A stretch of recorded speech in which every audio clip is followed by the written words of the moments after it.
Hi ನನ್ನ ಪ್ರೀತಿಯ ಸ್ನೇಹಿತರೆ, ಹೇಗಿದ್ದೀರಾ? ಇವತ್ತು ಕಾರ್ನ್ ಚೀಸ್ ಮ್ಯಾಗಿ ಮಾಡೋದು ಹೇಗೆ ಅಂತ ನೋಡೋಣ ಬನ್ನಿ. ಬೇಕಾಗುವ ಪದಾರ್ಥಗಳು: ಮ್ಯಾಗಿ, ಸ್ವೀಟ್ ಕಾರ್ನ್, ಈರುಳ್ಳಿ, ಹಸಿಮೆಣಸಿನಕಾಯಿ, ಎಣ್ಣೆ, ಚೀಸ್, ಉಪ್ಪು ಮತ್ತು ಚಿಲ್ಲಿ ಫ್ಲೇಕ್ಸ್. ಮೊದಲಿಗೆ ಒಂದು ಪ್ಯಾನಲ್ಲಿ 2-3 ಸ್ಪೂನಷ್ಟು ಎಣ್ಣೆ ಹಾಕ್ಕೋತಾ ಇದ್ದೀನಿ. ಹಸಿಮೆಣಸಿನಕಾಯಿ ಮತ್ತು ಈರುಳ್ಳಿ ಹಾಕ್ಕೋತಾ ಇದ್ದೀನಿ. ಹಾಕ್ಬಿಟ್ಟು ಸ್ವಲ್ಪ ಬ್ರೌನ್ ಆಗೋವರೆಗೂ ಫ್ರೈ ಮಾಡ್ಕೊಳ್ಳೋಣ. ಈ ಥರ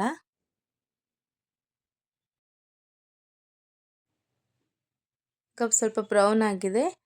ಸ್ವೀಟ್ ಕಾರ್ನ್ ಹಾಕ್ಕೋತಾ ಇದ್ದೀನಿ. ಹಾಕ್ಬಿಟ್ಟು ಅದನ್ನು ಸ್ವಲ್ಪ ಫ್ರೈ ಮಾಡ್ಕೊಳ್ಳೋಣ. ಚೆನ್ನಾಗಿ ಫ್ರೈ ಆದಮೇಲೆ ರುಚಿಗೆ ತಕ್ಕಷ್ಟು ಉಪ್ಪು ಹಾಕ್ತಾಯಿದ್ದೀನಿ. ಉಪ್ಪು ನೋಡ್ಕೊಂಡು ಹಾಕ್ಕೊಳ್ಳಿ, ಬೇಕಾದರೆ ಮತ್ತೆ ಒಂದ್ಸಲಿ ಹಾಕ್ಕೋಬೋದು. ಈಗ ಮತ್ತೊಂದ್ಸಲ ಎಲ್ಲ ನೀಟಾಗಿ ಮಿಕ್ಸ್ ಮಾಡ್ಕೊಂಡು ಫ್ರೈ ಮಾಡ್ಕೊಳ್ಳೋಣ. ಈಗ ಒಂದು 2 ಬೌಲಷ್ಟು ನೀರು ಹಾಕ್ತಾಯಿದ್ದೀನಿ. ನಾನಿಲ್ಲಿ ಒಂದು 2 ಪ್ಯಾಕೆಟ್ ಮ್ಯಾಗಿ ತೊಗೊಂಡಿದ್ದೆ. ನೀರು ಹಾಕ್ಬಿಟ್ಟು ಈಗ ಚೆನ್ನಾಗಿ ಕುದಿದ್ಮೇಲೆ ಮ್ಯಾಗಿ ಮಸಾಲ ಹಾಕ್ತಾಯಿದ್ದೀನಿ. ಈಗ ಹಾಕ್ಬಿಟ್ಟು ಮತ್ತೊಂದ್ಸಲಿ ನೀಟಾಗಿ ಮಿಕ್ಸ್ ಮಾಡ್ಕೊಳ್ಳೋಣ.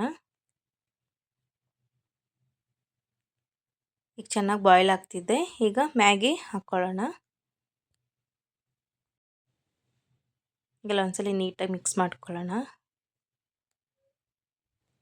ಈಗ ಕಾರ್ನ್ ಮ್ಯಾಗಿ ಎಲ್ಲ ಚೆನ್ನಾಗಿ ಬೆಂದಿದೆ. ಈಗ ಚೀಸ್ ಹಾಕ್ಕೊಳ್ಳೋಣ. ಚಿಲ್ಲಿ ಫ್ಲೇಕ್ಸ್ ಹಾಕ್ಕೊಳ್ಳೋಣ. ಹಾಕ್ಬಿಟ್ಟು ಮತ್ತೊಂದ್ಸಲಿ ನೀಟಾಗಿ ಮಿಕ್ಸ್ ಮಾಡ್ಕೊಳ್ಳೋಣ.